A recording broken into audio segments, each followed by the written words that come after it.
Esto pasó hace ya unos 16 años. Mi hermana melliza y yo estábamos emocionadísimos por salir a pedir dulces en Halloween. Mi mamá, que siempre fue muy creativa, decidió hacernos los disfraces ella misma.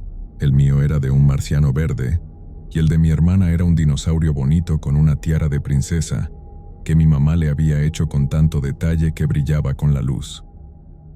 Cuando llegó la esperada noche del 31, ya teníamos todo listo, pero en la tarde mi hermana se cayó y se lastimó el tobillo, así que no pudo acompañarme. Me sentí mal por ella, sinceramente.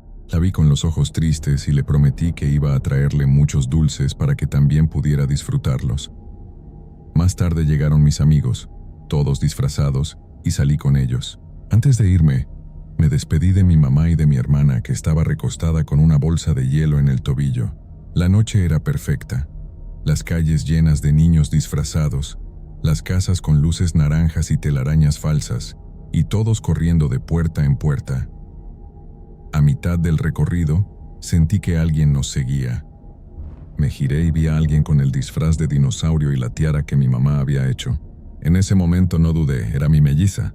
Pensé que tal vez se había sentido mejor y había decidido alcanzarme, así que me detuve un momento para esperarla, y cuando llegó hasta nosotros, seguimos el camino todos juntos riéndonos, pidiendo dulces y llenando nuestras bolsas sin parar.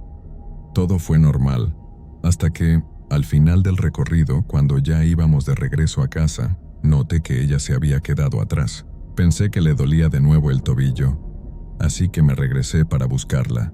Caminé varias cuadras llamándola por su nombre. Revisé detrás de los árboles, junto a los botes de basura, al lado de los postes de luz. Pero no la vi en ningún lado. Empecé a sentir un nudo en el estómago. Al principio creí que me estaba jugando una broma, pero pasaban los minutos y no aparecía, así que decidí volver rápido a casa para avisarle a mi mamá. Pensé que tal vez al escuchar su voz, mi hermana regresaría sola. Cuando llegué, abrí la puerta y casi sin aliento le conté todo, pero lo que mi madre me respondió me dejó completamente helado. Me dijo que mi hermana estaba dormida desde hacía 3 horas, que no se había movido de su cama en toda la noche. Sin decir nada más, corrí hasta su cuarto, y ahí estaba, dormida profundamente, con el disfraz de dinosaurio colgado en el ropero, perfectamente planchado, como si nunca se lo hubiera puesto.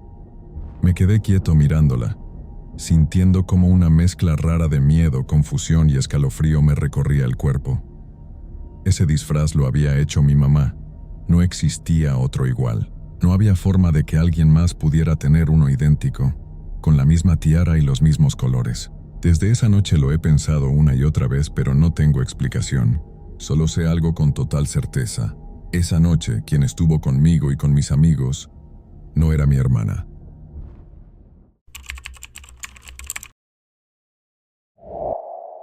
Mis amigos y yo tenemos una costumbre que mantenemos desde hace años. Cada 31 de octubre nos reunimos en la casa de alguno del grupo. Nos disfrazamos, cenamos, contamos historias de miedo y repartimos dulces a los niños que van tocando la puerta durante la noche. A veces incluso seguimos hasta la madrugada del 1 de noviembre.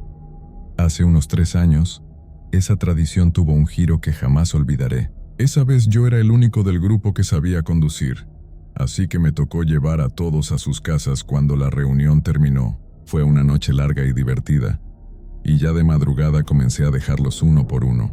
La última persona a la que dejé fue una amiga que vivía bastante lejos, casi a 1 hora de mi casa. Su familia, muy amable, me ofreció quedarme a dormir allí, pero tuve que rechazarlo. Al día siguiente debía levantarme temprano para preparar la ofrenda del Día de los Muertos y recibir a mis difuntos. Como hacemos todos los años, antes de irme, me cambié en su casa para no manejar con el disfraz puesto. Lo guardé cuidadosamente dentro de una caja, junto con algunas calaveritas de azúcar que los vecinos me habían regalado. Luego subí al coche, acomodé todo en el asiento trasero y comencé el camino de regreso. Todo marchaba normal. La carretera estaba casi vacía y la música suave me ayudaba a mantenerme despierto. Pero cuando iba más o menos a mitad del trayecto, algo raro empezó a pasar. Noté como un vapor oscuro comenzó a empañar el retrovisor y los vidrios laterales. Pensé que tal vez era la humedad o el cambio de temperatura, pero el vapor se hacía más denso, como si viniera de dentro del auto. Encendí las luces intermitentes y me orillé con cuidado. Cuando volteé hacia atrás, sentí que el corazón me daba un brinco. No podía ver nada. La caja con el disfraz y los dulces ya no estaban, pero tampoco se veía el asiento. Solo había una especie de neblina negra, tan espesa que parecía tragarse la luz del coche. Levanté la mano para encender la luz interior, pero por más que estiraba el brazo no lograba tocar el techo. En ese momento me invadió un miedo que no puedo describir del todo. Decidí salir del coche, pensando que tal vez el motor se había sobrecalentado o que el humo venía de afuera. Pero al abrir la puerta, la sorpresa fue mucho peor.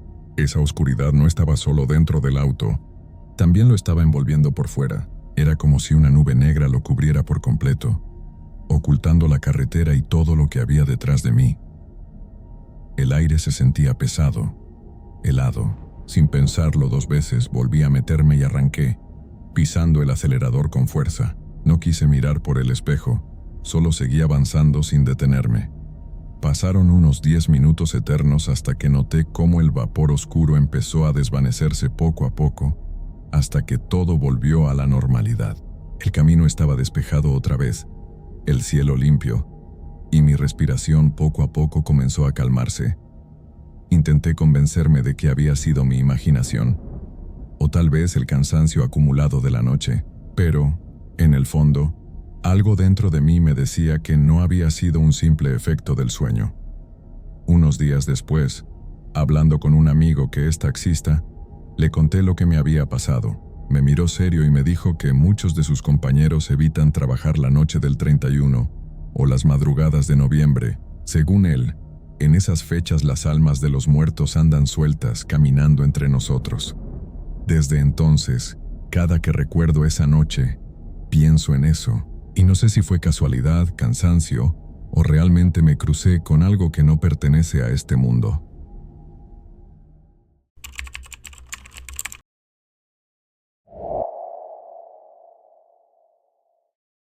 Esto ocurrió hace varios años, en una de esas noches de Halloween en que mis hermanos y yo salimos con nuestra abuela a pedir dulces. Mi mamá no estaba con nosotros porque había salido a hacer unas compras y todavía no regresaba. Todo iba perfecto.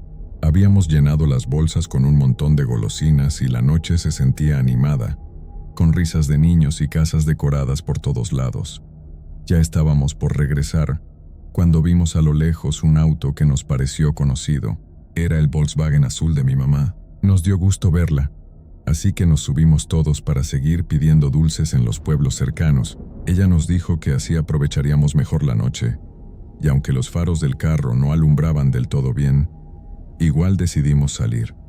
Al principio todo era normal. Por la ventana veía cómo pasaban las luces, las sombras de los árboles y grupos de personas disfrazadas cantando y riendo, hasta que la carretera empezó a ponerse más solitaria. Ya no se veían casas ni gente, solo árboles y oscuridad a los lados. Yo seguía mirando por la ventana cuando noté algo raro. A un costado del camino, justo donde la luz de los faros alcanzaba, había un hombre parado. Llevaba puesto un saco y sostenía una pequeña bolsa en la mano. La movía como si estuviera pidiendo que alguien se detuviera. Su figura se veía rígida e inmóvil, y tenía algo en la cara que me hizo sentir incómodo. Mi mamá también lo notó. Se puso tensa y sin decir nada bajó un poco la velocidad. Pero en el instante en que pasamos frente a él, un coche salió de la nada a toda velocidad y casi nos choca de frente. Mi mamá alcanzó a girar el volante con todas sus fuerzas y evitó el impacto por unos centímetros. Nos quedamos todos en silencio. Ella respiraba agitada, mirando por el retrovisor intentando entender de dónde había salido ese carro.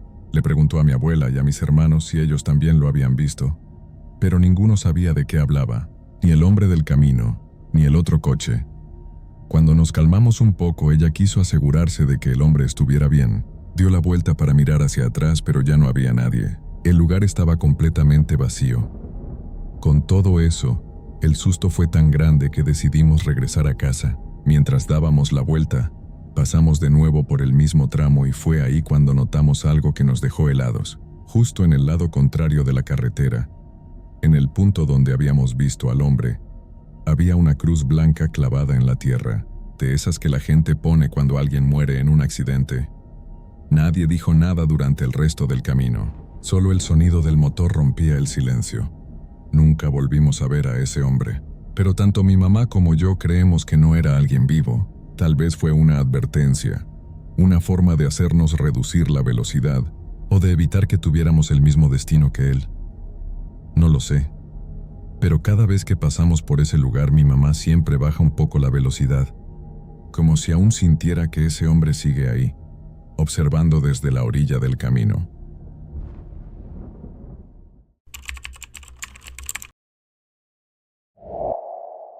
Esto pasó hace algunos años, cuando me tocó cubrir el turno de noche en mi trabajo. Soy oficial de policía, y aunque estoy acostumbrado a lidiar con situaciones extrañas, esa noche de Halloween me dejó marcado.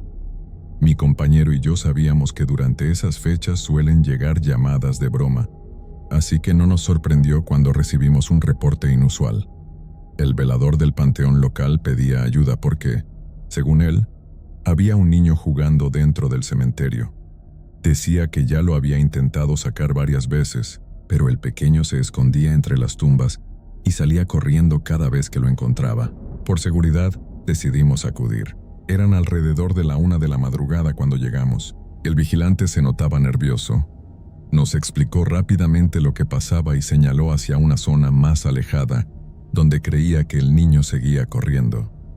La noche estaba fría, y el silencio del cementerio se sentía pesado, solo roto por el crujido de nuestras botas sobre la grava. Llevábamos las linternas encendidas y mirábamos entre las lápidas, atentos a cualquier movimiento. De repente, vimos algo pasar entre las tumbas. Era una sombra pequeña que se movía rápido. Le gritamos que se detuviera, pero no respondió. Corrimos detrás de ella, tratando de alcanzarla, pero era increíblemente veloz. Cada vez que creíamos tenerla cerca, se deslizaba hacia otro lado. Después de unos minutos de persecución, la sombra subió a una de las tumbas más grandes. En ese instante se quedó quieta, como si se recostara, y luego, ante nuestros propios ojos, se desvaneció por completo, convirtiéndose en una especie de neblina que desapareció en el aire. Nos quedamos los tres paralizados, sin poder articular palabra. El velador temblaba, y yo apenas podía respirar del impacto. Intenté buscar una explicación lógica, pero no había manera de negar lo que habíamos visto. Nos acercamos a la tumba donde el niño se había recostado y alumbramos con las linternas. Era una sepultura vieja, con flores marchitas y una foto enmarcada de un pequeño que, por lo que decía la lápida, había muerto hacía varios años, en un mes de octubre.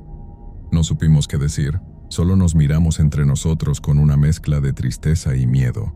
Desde esa noche, no he podido dejar de pensar en ese niño. Tal vez no sabe que ya no está vivo y sigue ahí, jugando entre las tumbas buscando distraerse un poco, o quizá esperando que alguien lo encuentre. Y aunque han pasado los años, cada vez que llega Halloween y me toca patrullar cerca del panteón, no puedo evitar mirar hacia adentro con cierta angustia, porque en el fondo sé que de alguna forma ese niño sigue ahí, jugando, como si el tiempo nunca hubiera pasado.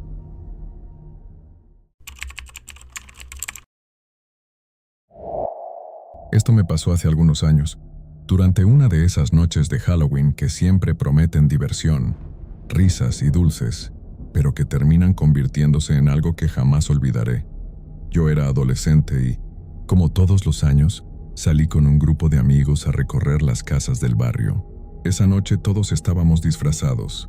Yo llevaba un traje de vampiro negro con capa. Uno de mis amigos iba de payaso y mi hermana menor, que me acompañaba esa vez, de bruja con su sombrero puntiagudo. La calle estaba iluminada con calabazas y luces naranjas, y el aire olía a hojas secas y dulces. Al principio todo era normal. Tocábamos puertas, recibíamos caramelos y nos reíamos de los sustos que los vecinos nos hacían. Pero había una casa que siempre nos llamaba la atención, aunque nunca nos atrevíamos a acercarnos. Estaba al final de la calle, un poco alejada de las demás, con la pintura descascarada y las ventanas cubiertas de telarañas. Los vecinos decían que hacía años nadie vivía allí, y que durante Halloween a veces se escuchaban ruidos extraños, como risas o pasos que nadie veía. Esa noche, Entre bromas y valentía adolescente, decidimos que era momento de acercarnos. Caminamos despacio, tocando la verja oxidada antes de entrar al pequeño jardín. Las hojas crujían bajo nuestros pies y mi corazón empezaba a latir más rápido. Miré a mi hermana y noté que ella también estaba nerviosa. Su respiración era más rápida de lo normal, y sus manos temblaban mientras sujetaba su escoba de bruja como si fuera una protección.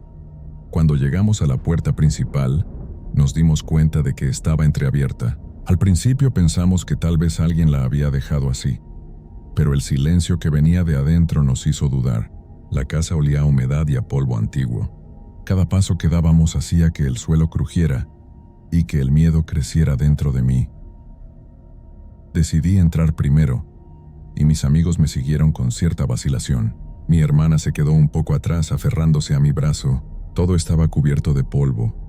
Telarañas colgaban del techo y algunos muebles viejos estaban tirados en el suelo. De pronto escuchamos un susurro muy suave, casi como un murmullo de alguien que decía nuestro nombre, pero no vimos a nadie. Mi respiración se volvió rápida y sentí un escalofrío recorrerme la espalda. Mientras avanzábamos, noté que una de las puertas del segundo piso estaba entreabierta. Algo en mí me decía que no debíamos subir, pero la curiosidad pudo más. Subí con cautela, con la linterna del teléfono iluminando cada peldaño. Mis amigos me siguieron, aunque más rezagados, y mi hermana se aferraba a mi mano con fuerza. Al llegar al pasillo del segundo piso, la linterna iluminó un cuarto al final. La puerta estaba cerrada, pero podíamos escuchar un golpeteo suave desde adentro, como si alguien estuviera moviéndose o respirando. Mi corazón latía tan fuerte que parecía que lo podía escuchar yo solo. Me detuve, dudando. Uno de mis amigos sugirió abrir la puerta, pero antes de que pudiéramos hacerlo, un golpe mucho más fuerte resonó desde dentro, seguido de un grito que no parecía humano. Nos quedamos paralizados. La voz no era de nadie que conociera. Era un grito extraño, agudo, que nos heló la sangre. Sentí que mi pierna se volvía pesada, que mis manos temblaban y que mi mente intentaba encontrar una explicación lógica, pero no había ninguna. Por un instante pensé en correr, pero algo nos retenía. Mi hermana se abrazó a mí, sus ojos llenos de lágrimas mientras susurraba que quería salir de ahí. De repente, la puerta se abrió sola de golpe. La linterna del teléfono iluminó el cuarto, pero no vimos a nadie. Todo estaba vacío, salvo por un espejo antiguo en el centro cubierto de polvo. Fue entonces cuando noté algo que me hizo retroceder de golpe. En el espejo aparecían reflejadas nuestras figuras, pero con los rostros distorsionados, con ojos completamente negros y sonrisas que ninguno de nosotros había hecho. Un grito colectivo escapó de nosotros y salimos corriendo escaleras abajo, tropezando con los muebles y sintiendo que algo invisible nos seguía. La puerta de entrada se cerró de golpe detrás de nosotros, y al mirar hacia atrás, la casa parecía normal otra vez, como si nada hubiera pasado. Esa noche, ninguno de nosotros volvió a tocar otra casa. Corrimos hasta nuestra calle, todavía temblando, tratando de entender lo que acabábamos de vivir. Mi hermana lloraba y mis amigos permanecían en silencio, mirándome con miedo. Yo sentí que algo me había seguido fuera de la casa, como si nos hubiera observado y jugado con nosotros. Al día siguiente, nos enteramos de que la casa había estado abandonada por décadas. Nadie había vivido ahí. Y lo extraño era que algunos vecinos afirmaban que durante Halloween se podían escuchar risas y pasos, pero que nadie había podido entrar. Hasta esa noche. Nunca supe quién o qué estaba dentro de esa casa. Solo sé que algo muy real nos vio, nos siguió y nos asustó más de lo que cualquier historia de terror podría hacer. Y desde entonces, cada Halloween cuando paso por esa calle, no puedo evitar mirar la casa y sentir que algo sigue ahí. Si llegaste hasta aquí, no olvides dejar tu me gusta y suscribirte. Eso me ayuda a seguir trayendo más relatos como este. Esto fue Fantasmanía. Nos vemos en la próxima historia. Buenas noches.